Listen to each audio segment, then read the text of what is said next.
e os templos religiosos foram autorizados a abrir. Então tá liberado aglomerar em nome do Pai, do Filho, do Espírito Santo. Salve todas e todos! Arruda Crônico chegando. O STF decidiu em plenário que governadores e prefeitos têm autonomia para definir o que abre e o que fecha na pandemia, e que isso incluía os templos religiosos. Agora, aqui em São Paulo, muito provavelmente quando você assistir esse vídeo, já estarão liberados e funcionando igrejas, templos, enfim, todo e qualquer espaço, ambiente de manifestação da religião. O governador João Dória resolveu flexibilizar, vai descer o status da quarentena da fase vermelha para a fase laranja, e na fase laranja vai liberar mesmo os templos religiosos. Portanto, quando você assistir esse vídeo, isso tudo já vai estar valendo. Assim como vai estar valendo aquele seu joinha, assim como vai estar valendo a sua inscrição no canal, vai estar valendo o seu clique no sininho para você ser avisado dos próximos vídeos, e vai estar valendo muito você compartilhar esse vídeo com a sua galera para a gente poder chegar mais longe, beleza? O fato é que nós ainda estamos longe de estar com a pandemia sob controle. A média de mortos ainda é de 3.000 por dia, e quando você assistir esse vídeo, muito provavelmente nós já teremos passado das 380.000 mortes por Covid-19 no Brasil. Em São Paulo, a taxa de ocupação das UTIs está na casa dos 83% a 85%.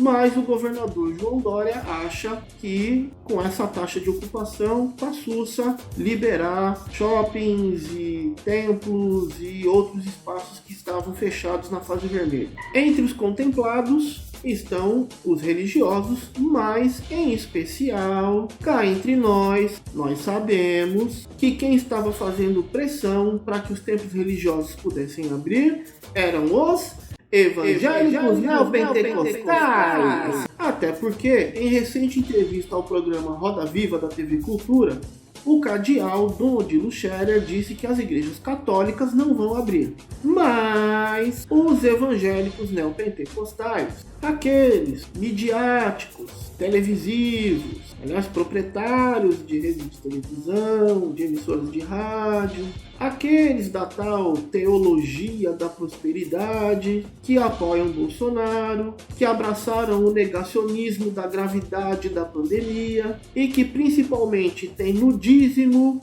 a sua fonte de renda, pressionam os governos de estado e as prefeituras para que, mesmo com 3.000 morrendo por dia, os templos continuem abertos para as pessoas irem aglomerar dentro das suas igrejas. Sabe como é que é, né? Sem culto não tem dízimo. Sem dízimo não tem grana. Sem grana não tem prosperidade.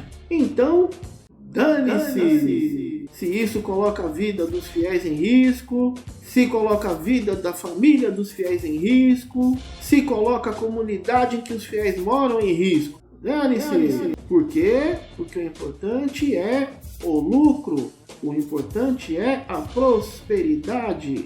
A verdade é que o governador João Dória cedeu porque os evangélicos são uma parte do eleitorado que interessa hoje a qualquer político.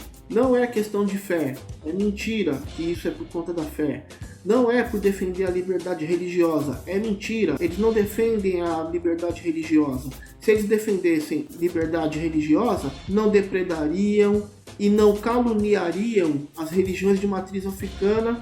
Eles não são a favor da liberdade religiosa. Isso é conversa retórica de quem quer ganhar grana durante a pandemia e por isso não quer que feche a igreja. O governador cedeu por pressão política. O governador cedeu porque esse eleitorado interessa a ele. Ele não quer se indispor com o eleitorado evangélico. Então, um em nome do lucro e o outro em nome do capital político, da vantagem política, estão colocando a vida de milhões de pessoas que são adeptos da religião evangélica em risco. Veja bem, eu não sou contra a fé, eu entendo a fé. A fé é essa crença transcendental que as pessoas têm sem nenhuma ligação com a razão. Por isso é fé. Você acredita porque acredita. Você não precisa de provas para acreditar. Eu entendo isso. Mas o Estado, ou seja, a responsabilidade de quem senta na cadeira de governo, como é o caso do governador João Dória, a responsabilidade dele não é agir de acordo com a fé dele ou das pessoas. A obrigação dele é agir de acordo com a razão, agir de acordo com a ciência. E o que os especialistas estão dizendo é que não era hora de reabrir absolutamente nada. Aliás, tem meses que os especialistas estão dizendo que inclusive a fase vermelha é muito branda, que o ideal seria lockdown mesmo, ou seja, fechar rigorosamente tudo e fiscalizar para que não abrisse. E isso em São Paulo ou em qualquer uma das maiores cidades brasileiras não aconteceu. Não é questão de fé. Quem tem fé pode encontrar Deus sozinho, pode falar com Deus sozinho num cantinho da sua casa. Para falar com Deus, quem tem fé de verdade não precisa ir até uma igreja e estar com 30, 40, 50, 60, às vezes até 150 pessoas aglomeradas. Então isso não tem a ver com fé. Isso não tem a ver com a necessidade de encontrar ou falar com Deus. Os líderes desses templos estão manipulando os seus fiéis. E eles, sim, estão usando da razão para praticar essa manipulação. E isso pode custar a saúde das pessoas, disfarçando isso de liberdade religiosa. Portanto, a crítica aqui cabe. Nada pode ser isento de crítica. Ah, você não pode falar porque você está falando da fé das pessoas. Ah, Arruda, você não pode falar porque isso é desrespeitar as pessoas, isso é intolerância religiosa. Não é nada disso. Eu não estou criticando a fé, eu estou criticando a manipulação que se está fazendo em nome da fé, usando a fé como desculpa, usando Deus como desculpa. Porque no fim, se tudo for sagrado, nada é sagrado. Porque essa decisão não afeta só quem é evangélico, quem é adepto da religião e da fé evangélica. Essa decisão afeta todos que moram perto, que vivem junto com quem vai até as igrejas aglomerar e se põe em risco. Então, eu posso falar sim, você pode falar sim, a comunidade pode falar sim, a sociedade pode falar sobre isso sim. A sociedade precisa falar sobre isso. A sociedade precisa falar o quanto a religião tem sido usada para manipular valores da sociedade que não são comungados por toda a sociedade, só por quem pratica aquela fé. Então deveria ser restrita a só quem pratica aquela fé.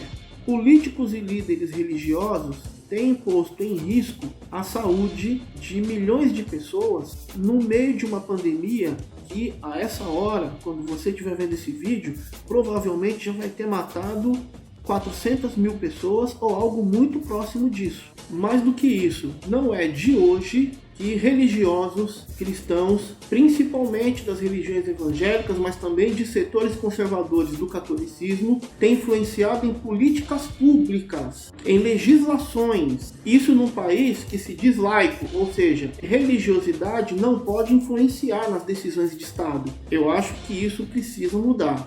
Nós precisamos fazer esse debate urgentemente. Me diz aí o que vocês pensam disso, sobre esse excesso de influência da religiosidade, em particular da religião cristã, especificamente dos cristãos evangélicos neopentecostais, desse aumento dessa influência deles na política, na legislação, nas decisões de Estado e de políticas públicas.